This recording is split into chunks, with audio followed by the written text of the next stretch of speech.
Shalom from Jerusalem. This is TV7's Israel at War update, and today is the 23rd day since the Islamist terror organizations from the Hamas-controlled Gaza Strip penetrated Israel's south and perpetrated an onslaught, a true massacre, butchering some 1,400 mostly civilians and wounding thousands of others. From here in Jerusalem, we continue to update you on a regular basis, and I would like to immediately turn to our TV7 editor-at-large, Mr. Amir Oren. What can you tell us about the latest? So, Jonathan, in earlier wars, the IDF's hallmark has been the air-ground team, especially on maneuver. And this time around, too, the Air Force has been very prominent in the first 3 weeks of the conflict, with the ground troops gradually joining. And yesterday, the IDF and the political echelon have officially christened the current stage as the second phase of the war from Israel's point of view. There are tanks, infantry, and engineer forces fighting within Gaza, a few kilometers from the border, not yet in the core areas of Gaza City and the other strongholds of Hamas, but getting there inch by inch, kilometer by kilometer. There was, for instance, an incident where Hamas fighters came out of a tunnel in the northern Gaza Strip, only to be ambushed by Israeli soldiers.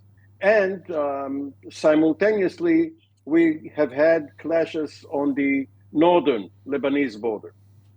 Indeed. Within the terms of military warfare, from the various updates that we have been receiving, obviously there have been quite the significant achievements in the first few days of this ground incursion. But I'd like to turn immediately also to Brigadier General in Reserve Doron Gavish, the Israeli commander of the Israeli Air Force Task Force for Air and Missile Defense. Thank you for joining us, General, once more. What can you tell us about the latest developments regarding to the ground incursion, as well as to the continued efforts to defend Israeli civilians from the various aerial threats, and at the same time also north versus south? Where are we standing within all that? Yes, indeed, Jonathan, in the last 48 hours, it was announced that the IDF and Israel is moving to a second phase. We see the enlargement of the campaign on this war, while the ground forces is also taking part of it in the Gaza Strip. This is something that we saw in the last 48 hours. And of course, as you already also mentioned, the Air Force strikes are continuously being done in the Gaza Strip, as we saw them in the last 3 weeks. And with the two missions, one of them, of course, is continuously striking Hamas targets, infrastructure, terrorists, and the other one is close support, as we see now more and more, to the ground forces. And this is something that we have with us here, General Relik Shafir, that I'm sure that we need enlighten us about it. So this is basically what we see in the north. The Hamas is still shooting rockets through the Israeli cities. We saw it also yesterday, a salvo of rockets, more than once. They are continuously trying to terrorize. They are continuously trying to shoot on our cities.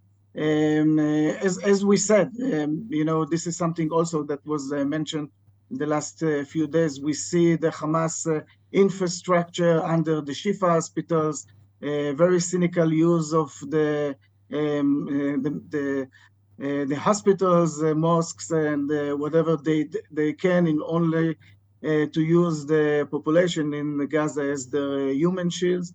We know also that Israel, together with Egypt and the United States, designated an area in the south part of the Gaza Strip where there are humanitarian conditions, which is something that is being continued.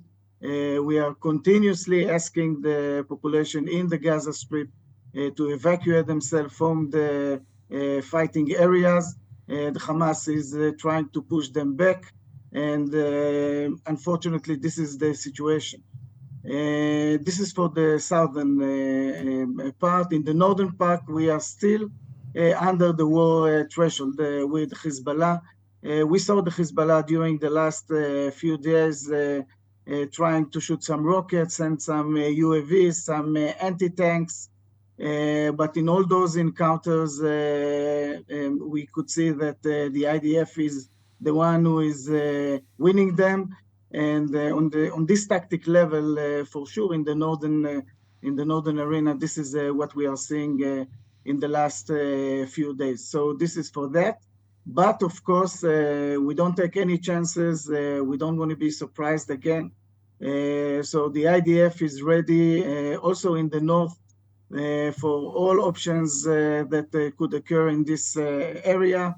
And this is right for the Air Force, for the Navy, for ground forces which are deployed over there. And we always, we mentioned the cooperation that we have with our partners with CENTCOM, which is something that, of course, it is always there in the last few weeks. And this is also something important, of course, for the deterrence of Israel and also for future campaigns, which we hope that they won't come, but we want to be prepared for it.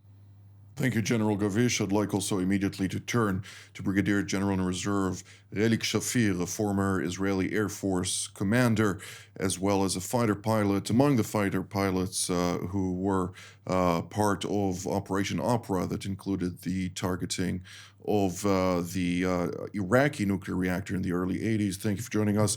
What can you tell us, General Shafir? Could you provide us, please, also with a holistic overview of the latest activities of the Air Force, in particular when we're talking about continued efforts to eliminate Hamas infrastructure and governing capabilities, basically rendering it out of play?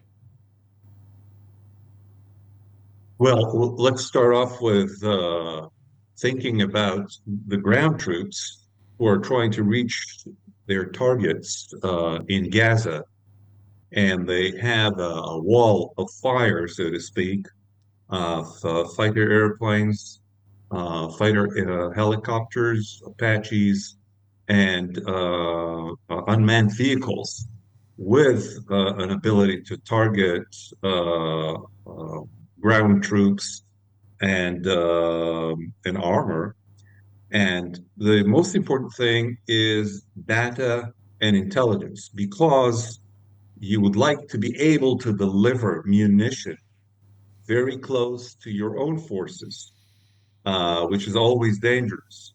So usually there's about 100-meter differential between where the forces are to where you can deliver munitions. That means you need extra good intelligence and very close relationship between the ground troops, their commands, and the aerial command. That means it's always somebody from the Air Force with the ground troop command and somebody from the ground troop command sitting with the Air Force so that they are able to communicate all the time where the lines are, where the troops are at, so that when they see somebody firing or movement of troops or movement of weaponry or munition, they know whether it's ours or Hamas and can immediately shoot. That is the nature of close air support in the urban area, which may house Hamas terrorists over a wall or within some debris on the side. So that is the nature, the way they operate, and they get closer and closer to their targets, which are obviously the tunnels and the areas where Hamas is hiding and shooting their rockets. By the way, just a word, the rockets are not actually manned. They're with timers, So there's no movement of personnel around the places where they're fired. That's what makes it so difficult to find the rockets before they're shot. Indeed. That's on the southern front. On the northern front, the unmanned vehicles are actually intelligence looking for small arms, trying to target anti-tank with, they usually shoot anti-tank missiles, which are hard to locate because they're very small. So, overlooking that area and continuously scanning in order to shoot those down or drop bombs on them before they're able to shoot at our positions on the northern border. That being said, without creating a damage that will escalate beyond the threshold that Doron was speaking about. So, on those fronts, that means very close vigilance over what is happening and very carefully targeting the Hamas in the north and Hezbollah in the south and Hezbollah in the north without creating too much damage either in the south with civilians or in the north escalating. That is a very fine line that the Air Force has to walk. Indeed. And of course, from a ground maneuver perspective, Mr. Owen, when we're talking about Gaza versus Lebanon, obviously the terrain is very different, contending, of course, with urban warfare versus the more open warfare, mountainous regions of southern Lebanon or southeast Lebanon. Uh, how does the Israeli perspective look at those challenges at hand? Obviously, there's a lot of contingents being prepared for both scenarios from getting out of hand. Well, Israel has learned several sad lessons from earlier wars and campaigns regarding urban warfare, be it in Jerusalem in 1967, Suez City in 1973, or Beirut, or even earlier, Saida in South Lebanon and in 1982, and then Binj Bail and other places in 2006. So the IDF would try to be very cautious in its advance throughout the ruins of Gaza when it goes on towards its targets, and perhaps will come from unexpected directions. There is a problem in the definition of this war as it translates into what the enemy sees or regards. When Israel decided and declared that this is a total war, a fight to the finish, which is totally justified on moral grounds because of the barbaric massacre perpetrated on October the 7th, that means that the Hamas leaders and perhaps its fighters too have their backs to the wall. And if Hamas is to be totally dismantled and its arsenal gone after this war, it means that they have no incentive to save thousands of their missiles. If they used to have 15,000 missiles and now they have some 7,000, they will go on shooting all of them, launching all of them until the very last one, rather than keep them when a ceasefire is reached. Another problem is that when the political echelon in Israel in de facto puts a death warrant on abductors, certain classes of abductors, for instance, of babies, which is, again, is morally justified, but that means that these abductors have no incentive to keep their victims alive. So Israel would probably be wise to cut down somewhat on the totality of its war aims. Well, it is important also to note that the IDF has dropped leaflets throughout the Gaza Strip with the terms and conditions of surrender. of the Hamas terrorists who are currently engaged in this war. And therefore, they do have a way out, which I think is a way for them to save their lives. Of course, saving their dignity is a different story. But your reference to them being against a wall is a reference that I think many soldiers would be happy with. But I'd like to move to General Gavish and ask you, when we're talking about the complexities in Gaza, obviously we're talking about the displacement, at least from the northern part of the Hamas-controlled Gaza Strip, of some 60,000 Palestinian residents of this Hamas-controlled territory, with many of the people left there unable to basically move southwards because of Hamas terrorists shooting in them and thwarting their capacity to basically flee the scene. But on the other hand, when we look at Israel as well, which obviously is also contending with various challenges, we're seeing that the home front is contending with internally displaced Israelis, some between 120, the numbers are even higher than that, but 120,000 Israelis who were evacuated either because of their communities being attacked and basically run down throughout the savagery that was committed by Hamas and its terror proxies, as well as other cities and communities which are subject to daily rocket fire, to salvos that ultimately would have made complexities of their security much higher.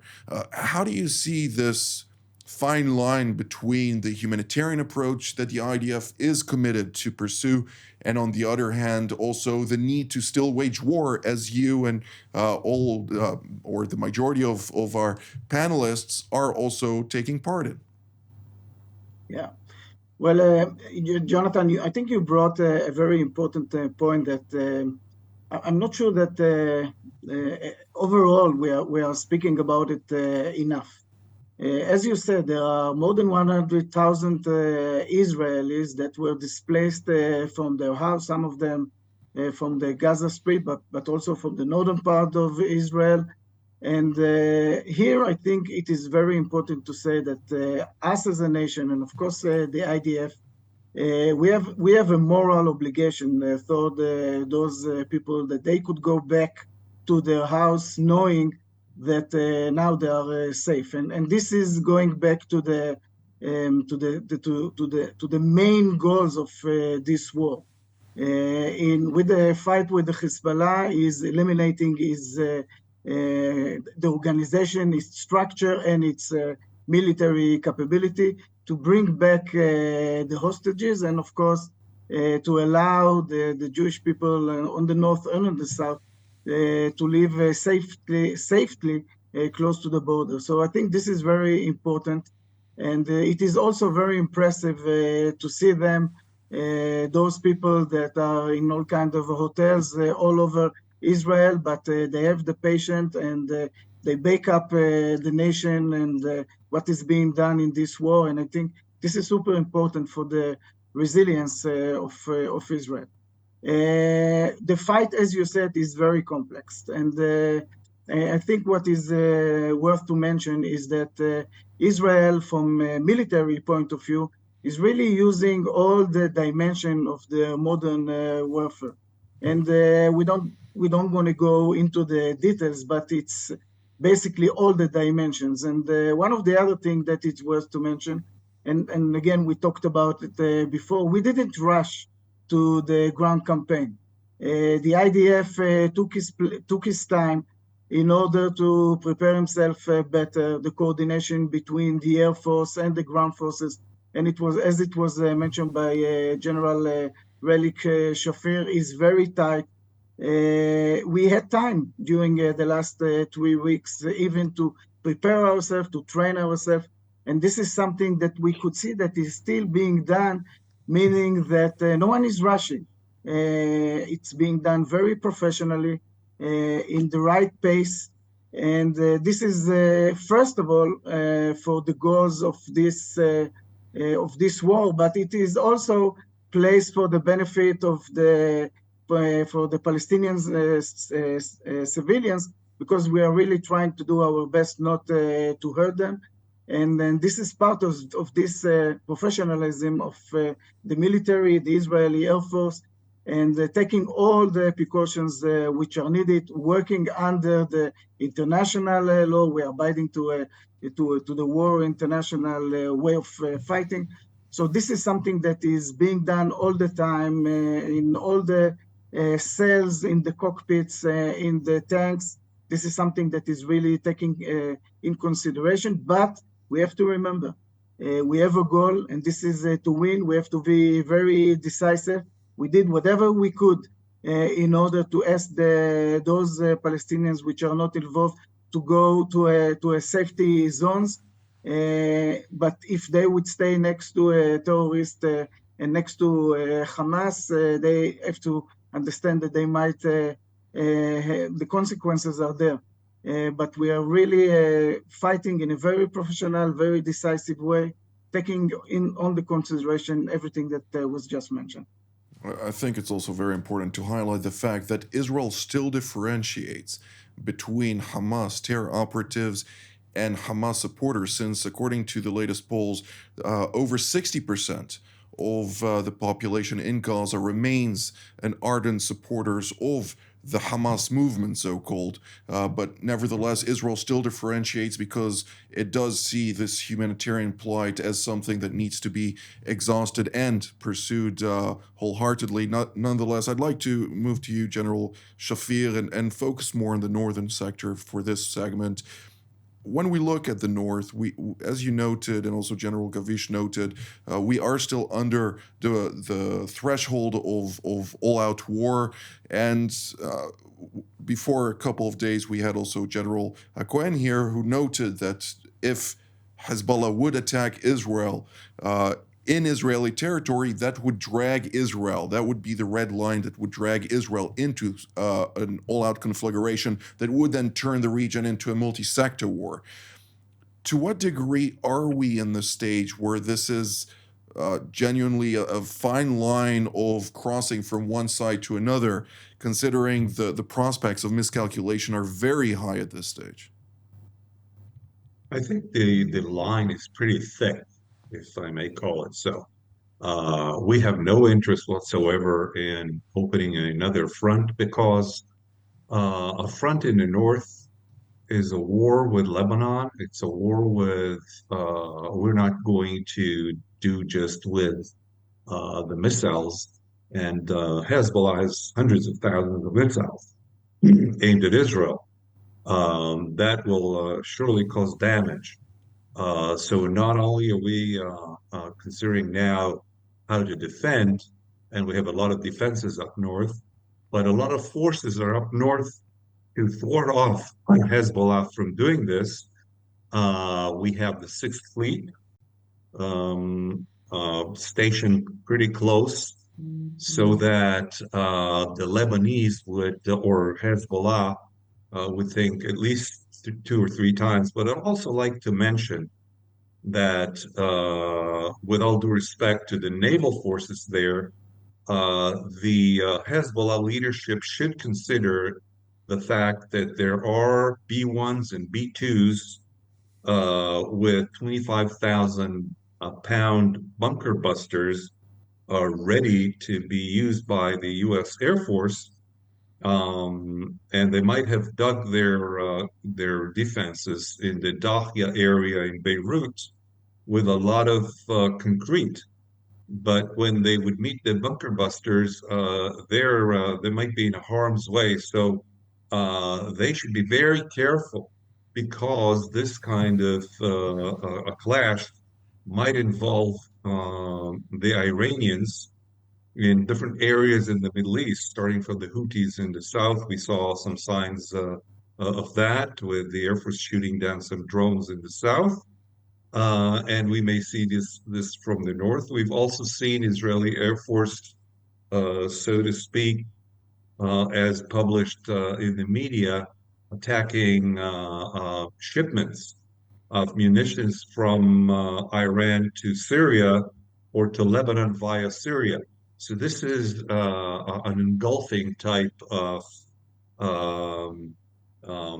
war signs or exchanges, not to mention the Turks, who are being very aggressive, at least in the media, with hundreds of thousands of people out in the streets. So this is a very volatile situation, and we're using the Air Force to try to pacify it by projection of force with the help of the United States to avert an all-out war that might escalate beyond the borders and beyond the current players. So that is why things are watched very closely by all parties involved, including the Russians. And I guess Amir Oren would probably be have an open eye on these issues while we speak. Obviously, that is his job and our job as a collective. But nonetheless, we're drawing near to the end of the program. Amir, you have the final words today. I'd like to point out that you have mentioned in the past several times that in the event of a war with Lebanon, Hassan Nasrallah will be a legitimate target.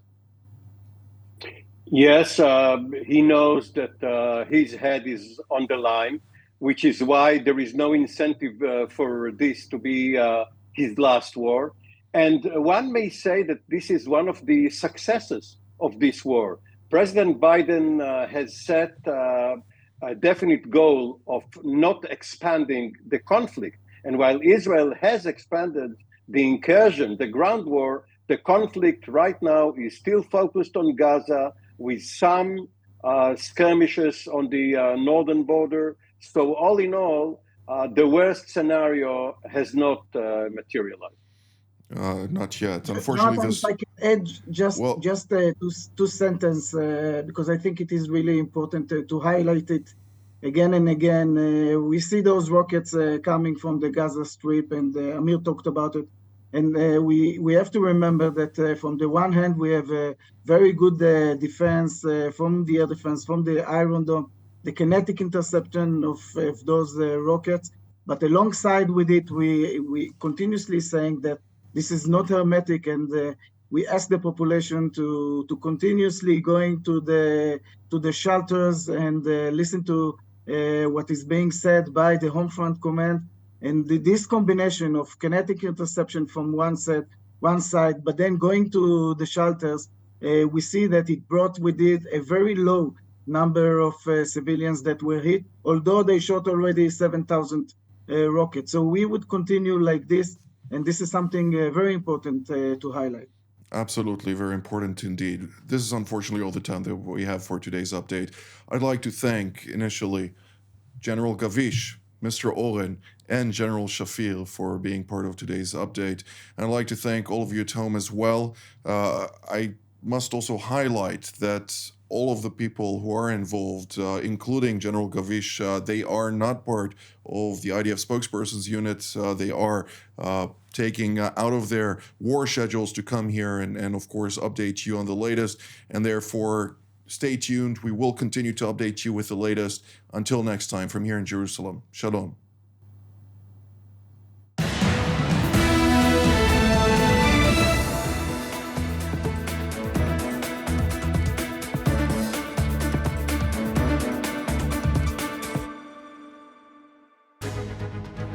I'm Eran Etzion, former Deputy National Security Advisor here in Israel, a diplomat, a strategist by training. I'm very happy to be at TV7 and offer my interpretation along my esteemed colleagues. The strong point of TV7 is to be a reliable source of authoritative insight in an era of shallow news environment that is very difficult for viewers to trust.